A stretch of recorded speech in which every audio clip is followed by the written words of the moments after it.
Welcome to Democracy Now!, democracynow.org, the War and Peace Report. I'm Amy Goodman. In Del Rio, Texas, a makeshift encampment where up to 30,000 Haitian asylum seekers stayed or passed through was cleared by authorities as the Biden administration continues to expedite its mass expulsion of migrants without due process. At least 5 deportation flights took off Sunday, with thousands expelled in the past week alone. The International Organization for Migration says dozens of children with non-Haitian passports were among those deported. Homeland Security Secretary Alejandro Mayorkas said about 12,000 people were allowed to remain in the U.S. to fight for asylum. Meanwhile, an estimated 8,000 Haitians were forced across the border back into Mexico after facing violence and being deprived of food, water, and shelter. In Haiti's capital, Port-au-Prince, demonstrators condemned the inhumane treatment of asylum seekers in the United States. We're here not to ask for favors from the United States. We're here demanding that they respect that we, as Haitians, as Haitian migrants, have rights. We're demanding that American laws on immigration be applied to Haitians, just as they are applied to those from other countries. Meanwhile, Haitian Prime Minister Ariel Henry told world leaders at the UN General Assembly that migration will continue as long as massive global inequalities exist. In Germany, the center-left Social Democratic Party has narrowly claimed victory in an election that puts an end to the 16-year era of Angela Merkel's leadership. Merkel's party, the Christian Democrats, won the second most votes, with the Green Party coming in third. Social Democrats will now have to form a ruling coalition, which could take weeks, possibly months. The SDP's candidate for Chancellor, Olaf Scholz, who positioned himself as a leader in the vein of Angela Merkel during his campaign, vowed to tackle the climate crisis and modernize industry. In the occupied West Bank, Israeli forces Sunday shot dead at least 5 Palestinians, including a 16-year-old child, during overnight raids. In other news from Palestine, political and social leader Khalida Harar has been released from an Israeli prison after 2 years behind bars. Harar is a leftist activist and a former member of the now-defunct Palestinian Legislative Council. Meanwhile, in New York, Palestinian President Mahmoud Abbas spoke at the UN General Assembly and said Israel had 1 year to pull out from the occupied territories, threatening to withdraw recognition of Israel if it fails to do so. Abbas also said Israel's actions were driving towards a one-state solution. If the Israeli occupation authorities continue to entrench the reality of one apartheid state, as it is happening today, our Palestinian people and the entire world will not tolerate such a situation. Circumstances on the ground will inevitably impose equal and full political rights for all the land of historic Palestine within one state. The Pacific Island nation of Vanuatu is asking the International Court of Justice to weigh in on the rights of its people to be protected from the climate catastrophe. Prime Minister Bob Loughman addressed the UN General Assembly Saturday. Limiting warming to near 1.5 degrees will be beyond reach. The issues are increasingly eluding the control of individual national governments. Hundreds of thousands of youth climate activists took to the streets Friday for the annual global climate strike. Protests took place across the globe demanding radical action from world leaders to fight the climate catastrophe. This is Maria Reyes, a climate justice activist in Mexico.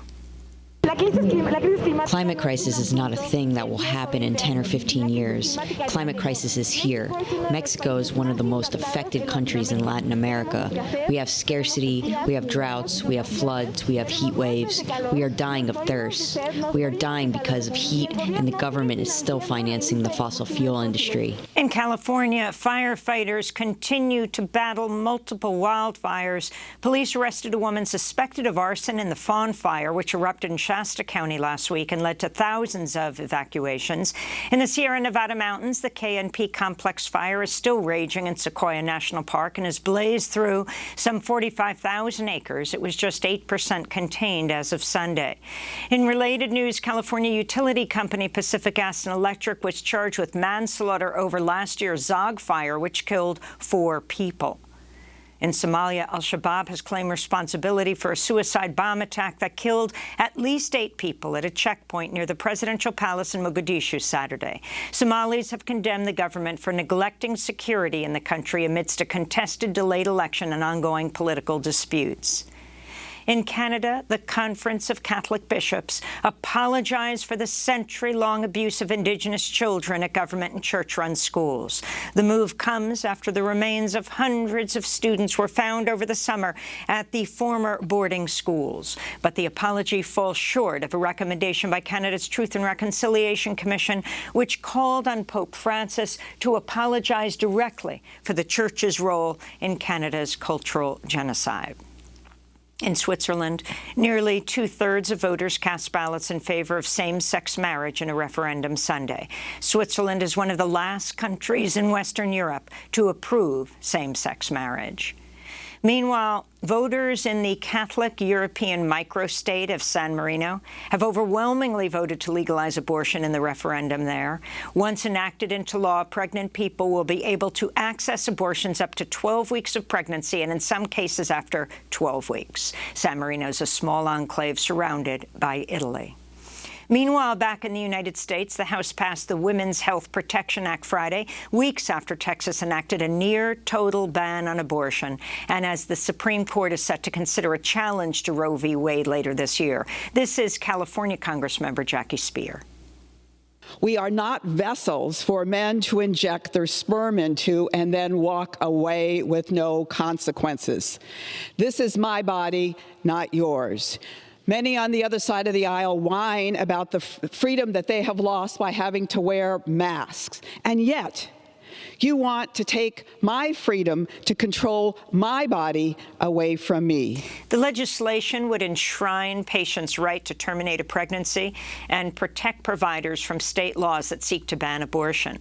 The bill, however, is not expected to pass in the evenly divided Senate. House Speaker Nancy Pelosi says the House will vote on the bipartisan $1 trillion infrastructure bill Thursday, pushing an earlier deadline that had been set for today. Lawmakers will vote just hours before government funding and some key transportation programs are set to expire. Progressive Democrats said they will not back the infrastructure bill without Congress also approving the $3.5 trillion 10-year spending plan, which expands the social safety net and addresses the climate emergency. The House Budget Committee Saturday moved that measure forward for a House vote. Here in New York City, a federal judge temporarily blocked a vaccine mandate for teachers and other staffers. The mandate was set to go into effect today and will now be reviewed by a legal panel this week. Meanwhile, New York Governor Kathy Hochul says she may call in the National Guard and out-of-state medical personnel to fill in for tens of thousands of hospital workers who have not complied with New York's vaccine mandate for healthcare workers. In New Mexico, health officials have linked the improper use of ivermectin to at least 2 deaths. The anti-parasite medication, most commonly used for horses and cows, was widely touted by conservative media and others, even though there is no scientific evidence it benefits COVID patients, and the FDA has warned against its use. In Chicago, workers at El Milagro Tortilla plants staged a temporary walkout last week to protest low-pay staff shortages and abusive working conditions, including intimidation and sexual harassment. El Milagro claims an ongoing tortilla shortage is due to supply chain issues, but organizers say the company's lost staff due to their poor treatment of workers, including their mishandling of the pandemic. Last year, dozens of workers got sick during a COVID outbreak and 5 died. This is El Milagro worker Martin Salas. All we're doing is demanding our rights as employees of El Milagro. Just as they have rights as employers, we too have rights as workers. Yo empaco I pack 80 tortilla packages per minute. I load a case, put it on a pallet, and come right back. Because if I don't keep up this pace, tortillas will fall off from the machine and they'll blame me. Workers have given El Milagro management until this Wednesday to respond to their demands. And the pioneering Texas liberal Frances Sissy Farenthold died Sunday at the age of 94. In 1971, as the only woman elected to the Texas House, she led a revolt against corruption, then overcame long odds to become a serious candidate for Texas governor. In 1972, she lost a bid to be the Democratic Party's nominee for vice president.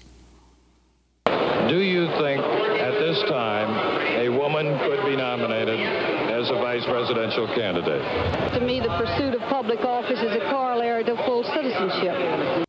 Sissy Farenthold later led the National Women's Political Caucus to recruit women to run for elected office. She dedicated the rest of her life to nuclear disarmament, human rights in Central America, and abolishing the death penalty. And those are some of the headlines. This is Democracy Now!, democracynow.org, the War and Peace Report. I'm Amy Goodman.